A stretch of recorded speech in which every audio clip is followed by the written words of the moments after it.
to make a change. I never really had to recruit members to come to my office. I just waited for the phone to ring from other agents around town that I had relationships with.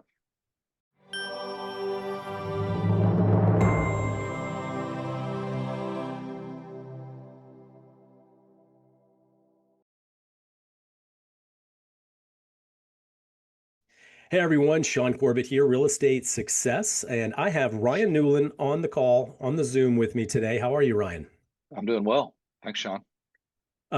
Ryan, I'm teasing him offline because I call him the king of San Angelo Real Estate, and a lot of you out there may not know San Angelo, Texas, but for someone that sold over 400 homes in just that one little community, he's got some success going, and he also has a brokerage, runs the biggest brokerage in the town.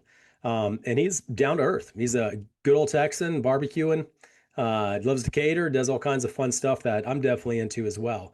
So Ryan's got some good information I want to share with you, and a lot of it's very relatable. You know, a lot of us are trying to build our business, trying to have success, and Ryan was there too, and he's found some niches that created big opportunities for him.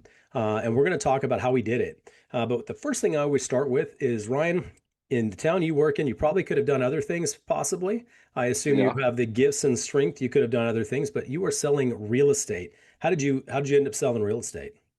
Well, it was my dad was in the real estate business, and I decided my plan was to not follow him into the real estate business. I lived in Austin, Texas.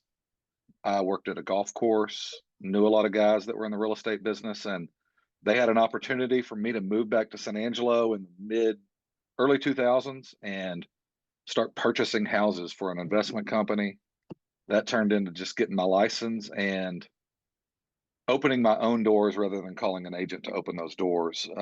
It wasn't until my wife and I were going to have a family, and that's when I got serious about actually selling some houses. Yeah. So you got some motivation. You actually got to Yeah. create some income Yep. and not, Had to create take income. a hit here and there and a win here, and then you could play golf and barbecue the rest of the time. Yeah. Got to get serious about life. Now I know you've grown this brand that you're in. It's a national brand. It's been around a long time. I don't think it's near as public as a lot of the other brands out there, but it's Era, No. ERA. I know Era. I mean, I've been doing real estate for over 20 years, and I've seen Era offices just like a Coldwell Banker or a Remax. So it does have a foothold, but it's just an older brand, right? Yeah. It started in the 70s. It's typically you see more ERA offices on the West and East Coast, fewer in San Angelo or in Texas in general. But they're a sister company with Coldwell Banker, and that's what drove us to join with the franchise was relationships with relocation companies. We have a military base here in San Angelo, and so we wanted the same benefit that the CB agents were getting from the military relocation, and joining ERA put us in that spot. What is there a leverage or a competitive advantage or some type of unique niche with Era that is better than maybe, I mean, everyone's got pros and cons, but is there some reason So, y'all went that way than Coldwell Banker? well, there was already a Coldwell Banker franchise here. Uh, They could have went with a bigger one. What they liked about the ERA office is it's smaller, and you get to talk to the leadership on a more easily basis. Like it's just easier to get a hold of them, and they like the smaller feel of that company. okay. And you've grown it to over 100 agents. I'm not sure there are 100 agents in San Angelo, so that's a pretty fascinating Well, opportunity. just like everywhere in real estate, and people always ask, like, is that the whole town? It's not. There's around 500 agents in town. Okay. So uh, But we've 20%, got a good 20% is share. a pretty good market share. It is. It is. I love And that. it didn't start out that way. We had in 2014 we had 20 agents. So we've done all that growth since then. One of the niches that you really got into is building. So, as a side note, how I got to know Ryan is I was looking for a couple of homes for a client of mine where I live, and he was visiting the area, and Ryan was the agent on a new build. And it turns out he's got a partnership in a relationship with the builders. They build houses together. And he was giving me a lot of tips on how to finance it. Um, you know, and not to say anything about San Angelo, but I know there's probably a large part of the population that benefits really well from the down payment assistance or the low cost to entry or the low monthly payments.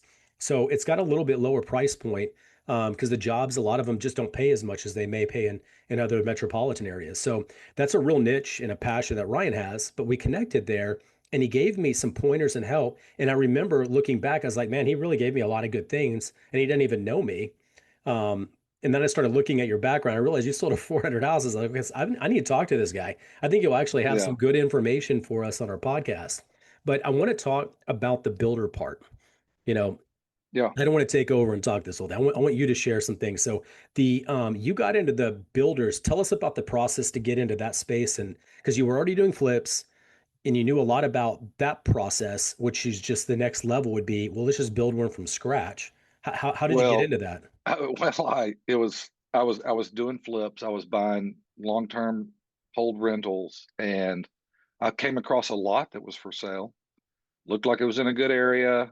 I knew that a house could be built on it. It was kind of the time period. This was before COVID, and you could build a house, sell it for less than $200,000, Yeah. and have some profit there. I bought the lot, and my grandfather was a builder, and I always thought, I could figure this out. I sat on that lot for 6 months and never could pull the trigger. Finally, called up a local builder that was building big custom houses and said, "Hey, do you want to partner on this? Let's build a house." We did it. It worked. Um, and we decided to keep it going. So we started looking for more lots. Well, you've done some other things to get into that community. And this is a really kind of important element for anyone out there that has a niche or something they want to be a part of. You need to learn how to volunteer or Yeah. or somehow pour into that community. It could be a nonprofit organization, it could be veterans, it could be certainly church, and some easy ones. There are what do you call them, chamber of commerce, but you specifically got into the builder group within the chamber. I wasn't listing houses for builders, and I was doing 100% resales. And this was 2012, 2013, something like that. And there's a new agent came into town. He was listing builds. I was like, I'm competitive. I'm like, how am I going to compete with this? I don't have any builders. And I walked into a builder's door and said, I want to list one of your houses. I don't care if I list them all. I just want one. And after that conversation, he said, you ought to go join the home builders. I went and joined the Home Builders Association. In a couple of years, I got on that board, and I've been involved since. And so it put me, I got to know these builders on a first name basis. I didn't get it all right away, but over the years, working with them, helping out their organization, it's turned into a lot of builder business for my company. I got a lot of it right away. I've turned it over to agents in my office, and we list over half of all the builders in town right now. So um, it was just putting in some effort that you weren't sure if you're going to get anything back for it or not, but it worked out in the end. Well, one of the ways that you did it, and this is important, is that you use some of your skills. Yeah, You said back in when you lived in Austin, you're working at a golf course community, and you were doing the catering and cooking and a lot of the events there. And you took those skills, and then the home builder, format. They love to eat, they and love to they eat. and they don't want to pay for a caterer if they don't have to. So you volunteered a lot of your own personal time and brought catering options for them and being able to serve Yeah, them. So that was a great way to kind of get in there using your own skills and talents. yeah. With a smaller association, we wanted to do events for just the builders. We needed to feed the shooters at the Claybird, which we just had the other day. At all these money fundraiser events, they need catering, and anything under about 200 people, I figured out how I could do it on my own or with a little bit of help. Um, and it saved, when you're hiring a caterer and you've looked, it's $25 a person, and all we had to do was buy the food and then get the job done. And it helped out the association a lot. It helped out my business a lot, and I actually had a good time doing it. I enjoyed doing it. Um, how do you barbecue? What's your go-to? Do you actually use a actual old style trailer where they actually use wood to smoke it, or do you like cheap? I've done that, but one, you never know when it's going to be ready That's right. when you're cooking that way. So what I ended up doing in the majority of the time was I had two pellet grills, and I've got a nice little barbecue set up in my backyard to where I've got some warming ovens, and yeah, use pellet grills.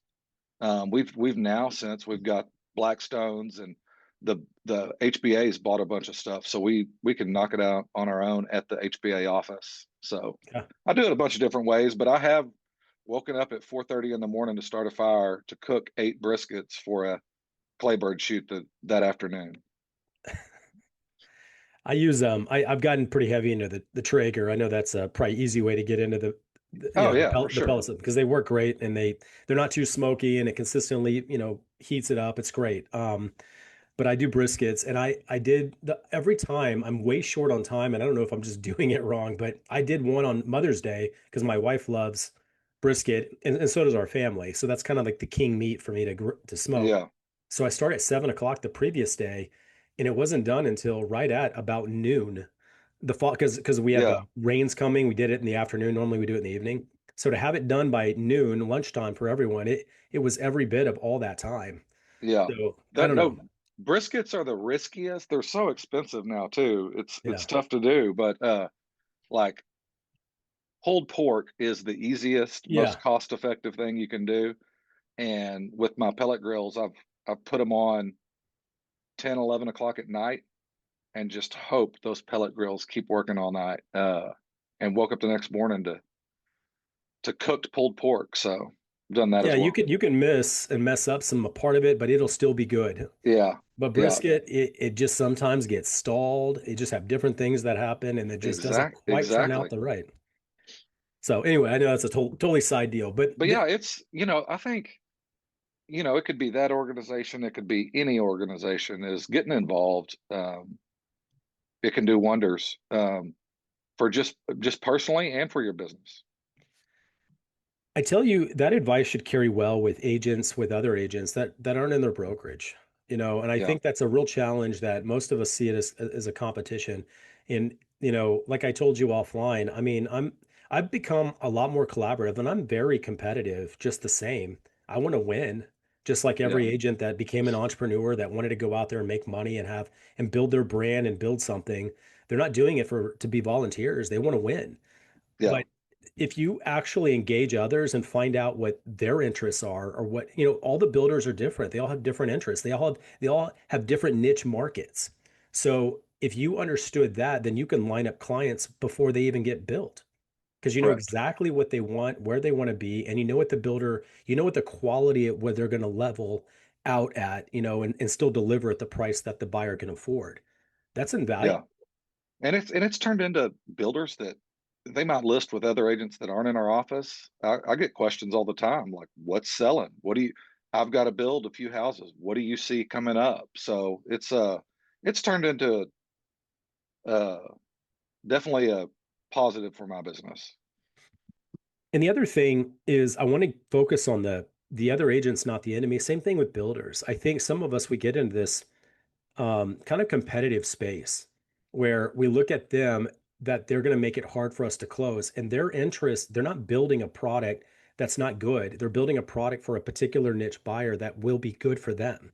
So understanding that and not looking at them as, they're just trying to, take as much money and make as much profit. No one can get wealthy selling something that no one's buying. So Yeah. there is a reason why they're having success and understanding them is a big step forward in that space too. Yeah. I like win-win situations. They do exist. Someone doesn't have to lose in every transaction.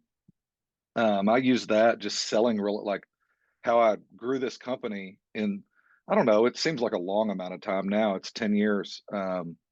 But I was selling real estate with everybody else and always tried to create professional but good experiences with the other agents. And those are agents that ended up coming to my office 2 years later when they wanted to make a change. I never really had to recruit members to come to my office. I just waited for the phone to ring from other agents around town that I had relationships with.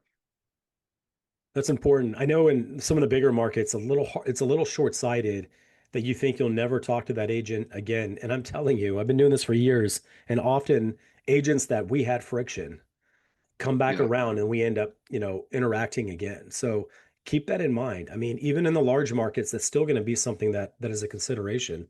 yeah, And win-win is a good way to think about it. I would think, in those situations, I like to think about like my buyer or seller, I want them to call me again. Same thing with the other agent.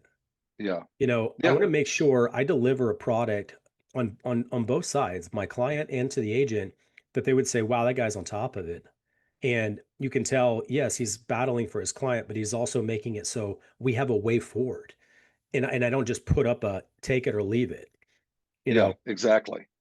a You don't lot want of to have agents want to those. be right and they don't care about, if it's good or not. They just want to be right.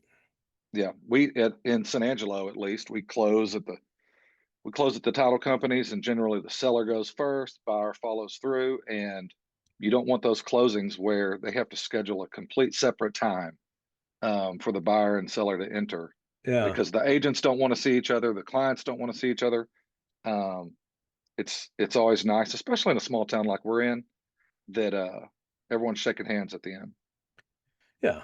And I wish we could have a little bit more of the small town feel and the Yeah, bigger metropolitan areas.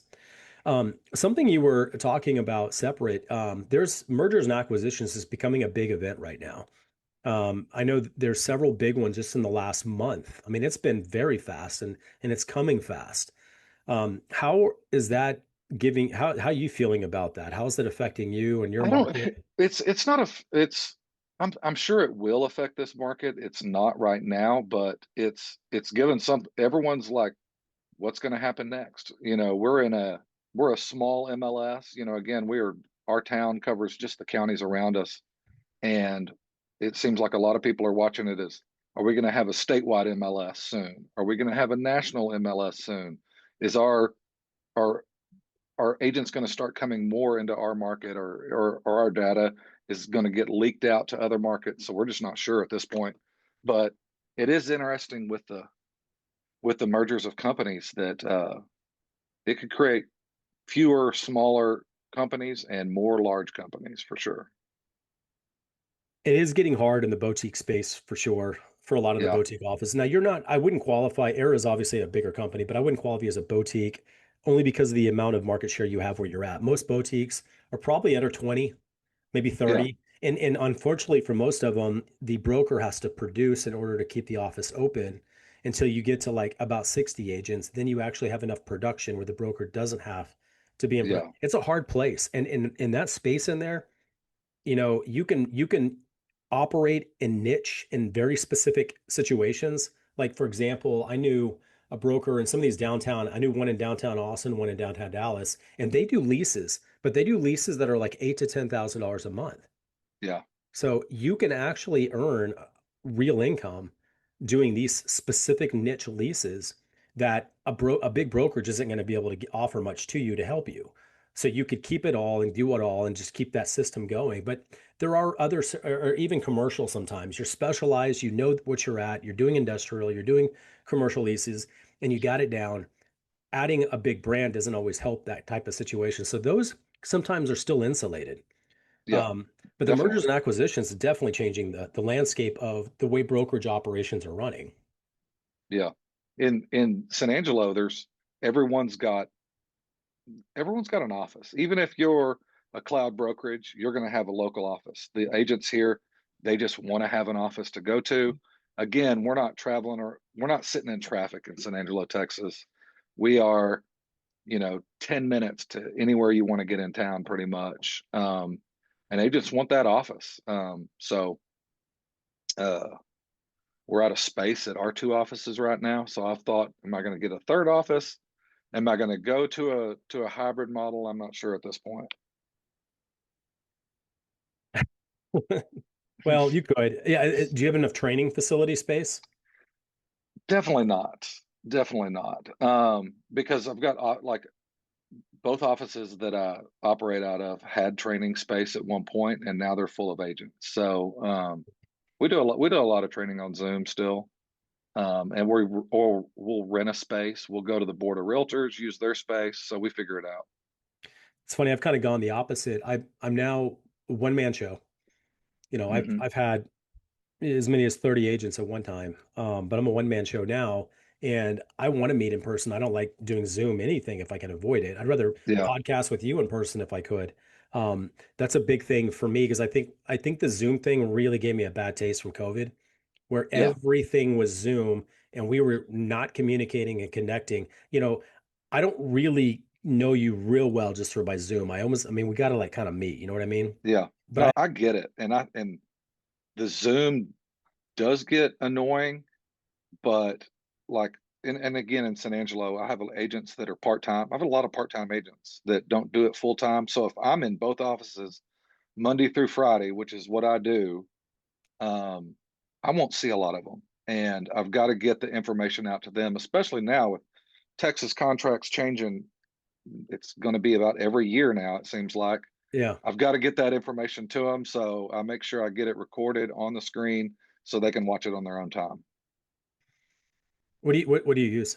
Do you use just a Zoom recording? I use Zoom recording, and then I use like the quick player on my Mac and record my screen and shoot it out quite a bit. They have some pretty low cost options that I can't think of one right off the top of my head, but you can, put up a screen, point this out, run your phone on it. You can show them exactly, the steps really Yeah, easily. And they use these for training things that you can store in a library with all the trainings. yeah, and I need to look at some better options. That's why I use the screen recording quite a bit because it's just so much quicker to get started. But it'd be nice to keep all that stuff for years and have it in a database. I mentioned that I have my podcast. I've got over 60 episodes. I've moved to creating a Facebook group with other agents, many of them local, and I do about 2 to 3 events in person.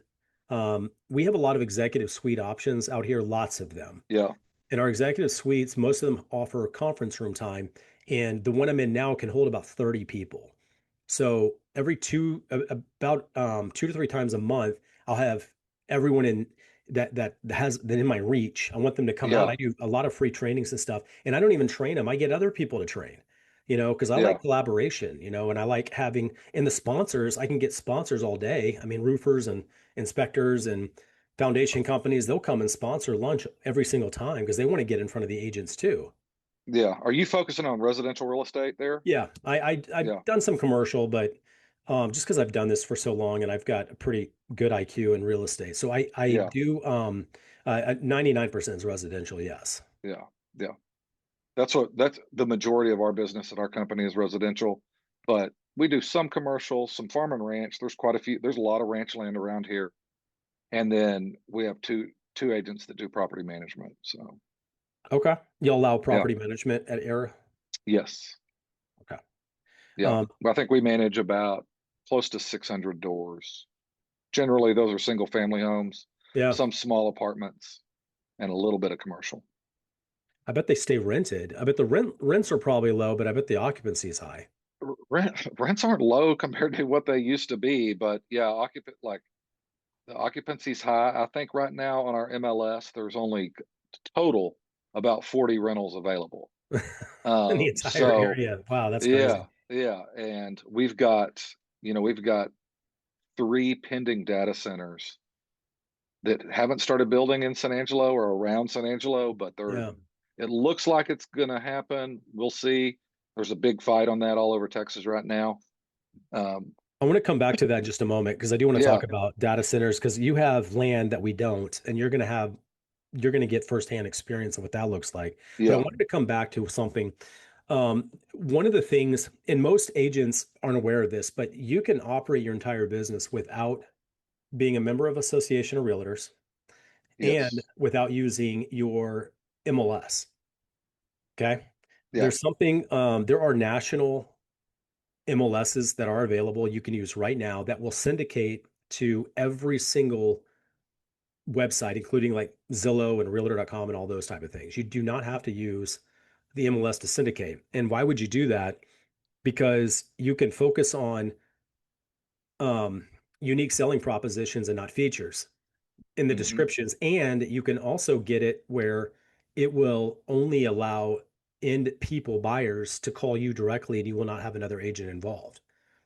Okay. Yeah. And I try to educate people. It does not sound collaborative like this, but I'm telling you it's consumer driven because the consumer is the one that pays all of us. And I'm paid to sell a home, not list a home. Yeah. We ask a consumer, would you rather have your house listed or sold? They want to get it sold, Oh, they want however it you can sell sold. it.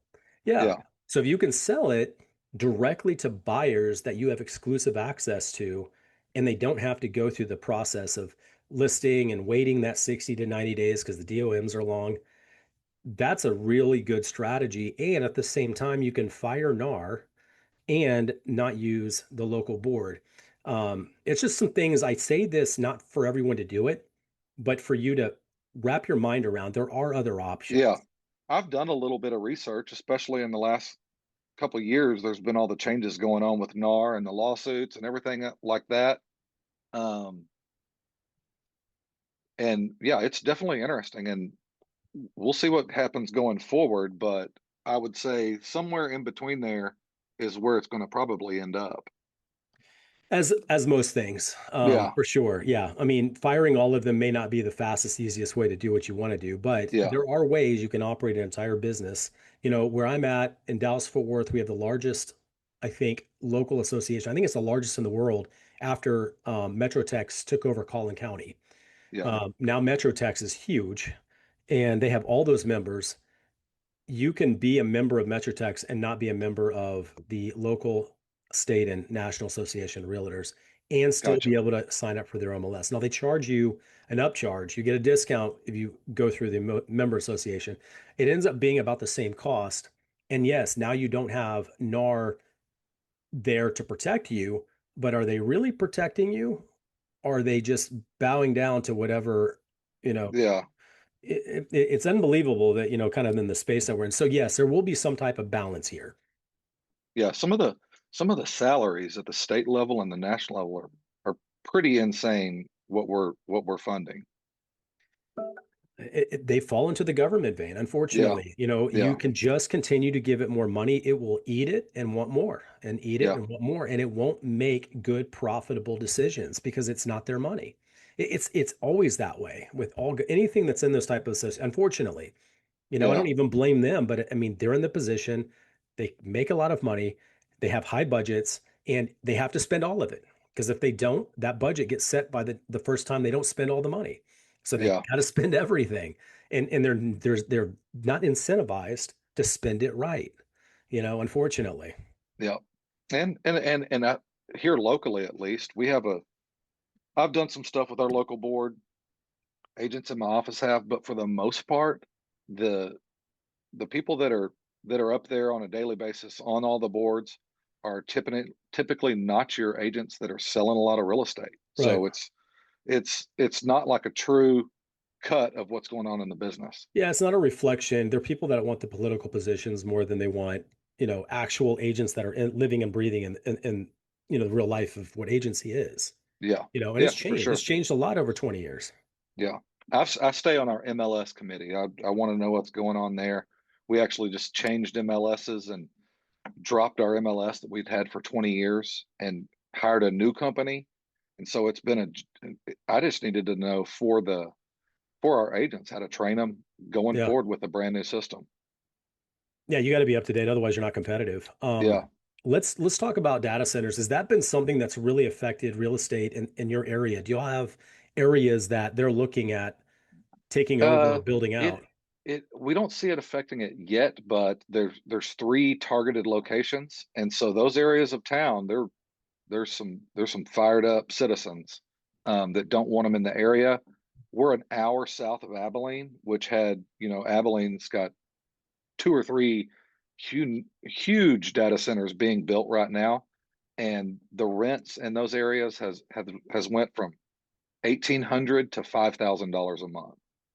And so people here are worried. They're always obviously worried about the water, the noise, the electricity usage, but secondary, they're worried about getting priced out of rental homes, a lot of them. So, because it could really happen. Depends on how many workers come in to build those data centers. It's fascinating because I think they can offset everything, water, electricity. There are ways they can build it into it where it doesn't affect anyone. Agree. And even the noise, they can work all of that out. And they've all talked about ways that they've worked it out. But it's kind of like we all need electricity, but we don't want the power company, building in our neighborhood. Yes, You know, it's and the and same I thing. yeah, I mean, I get why, we all need it. We need the cloud. If they want to expand, and continue to store everything online where we don't have to keep hard drives at home and all the other risk factors from that, they have to have data centers, in order to expand all of our businesses online and social media and to continue to, build a library of stuff that we can store, Yeah, because our computers don't have hard drives anymore. yeah. That's what comes up a lot of times. Is everyone's complaining on social media about you know the data centers, but at the same time, that's what they're using to communicate. So it's got to be done. It's just hopefully the companies that are putting these data centers in have looked ahead, and a lot of the problems are not going to happen. Because right now there's no way to know what a community looks like with three data centers that aren't in business anymore. So yeah, Well, very good. Ryan, we could find you on Facebook and Instagram. Is that correct? yes. Okay. Do you have other social media like TikTok or YouTube or We've anything we've else? got we've got a TikTok. We've started. We haven't been on there quite as long, but it's actually working pretty good. Okay. Do you have anything that you would want to promote? It could be a book, adding agents, training, Uh, anything in mind. well, I say I'm always looking for when people have clients moving to San Angelo, Texas from around the state, which they occasionally do. Look us up for referral fees. Okay. We pay out 30% for all referrals coming in from out of town. I love it. Okay. So Yeah, referral option for other agents since our audience is agents. That's very good. yeah. Well, I appreciate you jumping on with me. You've given me a lot of good things that I've never talked about almost any of these things with. So that's perfect. There you go. Well, I appreciate it, Shaune.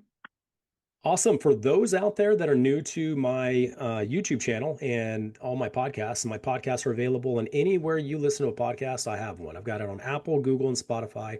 And I like YouTube because I can see the analytics. I can see the traffic and see people coming in and watching. If you have not subscribed, please subscribe. And if you are looking for more opportunities or things in real estate, reach out anytime. I'm here to help everyone out there. Until next week, have a high performance week. Thank you. All right. Thank you. That wraps up another episode of Real Estate Success DFW. I hope you're leaving with new insights that push your real estate career forward. If you enjoyed the show, please be sure to subscribe, leave a review, or share it with fellow agents who's ready to succeed. And if you're interested in working together or have any questions, I'd love to hear from you. Reach out to me directly. My personal phone is 214-228-0388. Let's connect and make real estate success happen together. Until next time, keep pushing forward. I'm Shaune Corbett, and this is the Real Estate Success DFW. Have a high performance week.